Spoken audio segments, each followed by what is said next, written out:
Tahimik ang gabi, hindi tulad noong bata pa tayo. May mga ilaw sa kalsada pero kulang ang sigla nito. Dati nag-uugos ang tawa sa lumang bakuran. Ngayon ay anino na lang ang mga alaalang iniingatan.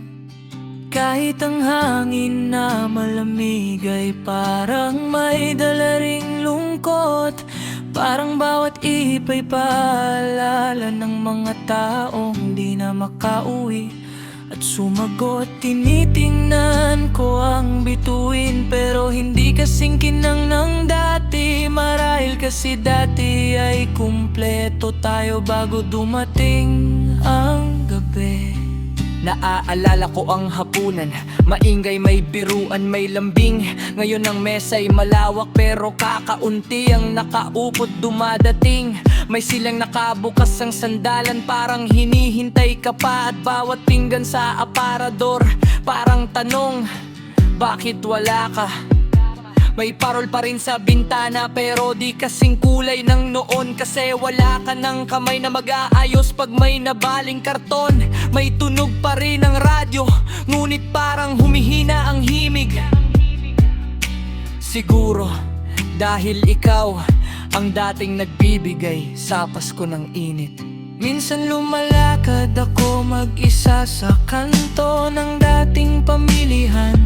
Doon tayo bumibili ng candy, tinapay at mga pangregalong mumurahin lang. Ngayon sarado na ang ilan, may mga pade na binaklas. At parang doon ko mas naramdaman kung gaano kabilis ang oras. Hindi ko man masabi sa iba pero minsan umiiyak ako.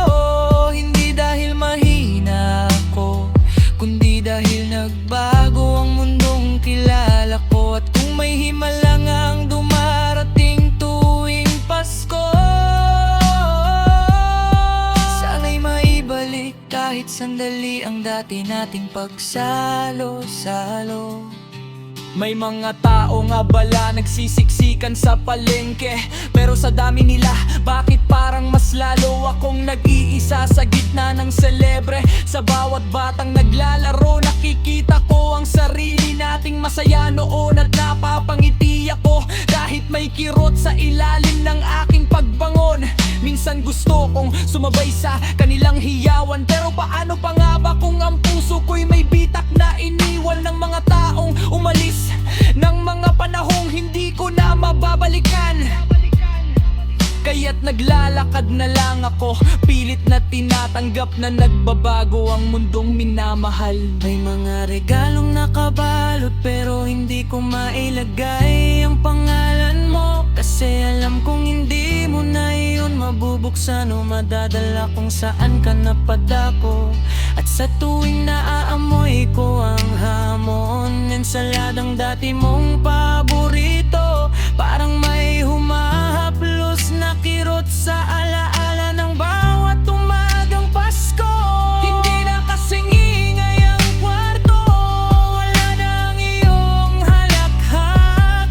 Wala na rin ang tanong mong ano bang handa natin. Tara na at magluto ng salabat. At sa bawat paglubog ng araw sa huling linggo ng Disyembre, parang humahaba ang gabi, parang ayaw nag-mag-umaga ang mundo ko. Pero kahit ganito, sinubukan kong sindihan muli ang lumang parol. Kahit may sira-sira ang kawad at halos pumutok na ang bombilyang nakakulobat ng umilaw. Ito nang mahina, biglang bumalik ang alaala. Yung panahong tinuruan mo akong gumawa ng bituin mula sa papel at tinara. Doon ko naisip, baka hindi naman talaga nawala ang Pasko. Baka nabago lang at hindi ko lang matanggap ng buo. Kasi bawat taong minahal natin, dala pa rin natin sa puso. At bawat liwanan ng parol ay paalala na hindi sila tuluyang nalayo. Kaya kahit may lungkot, Susubukan kong umupo sa mesa, ihahain ko ang paborito mong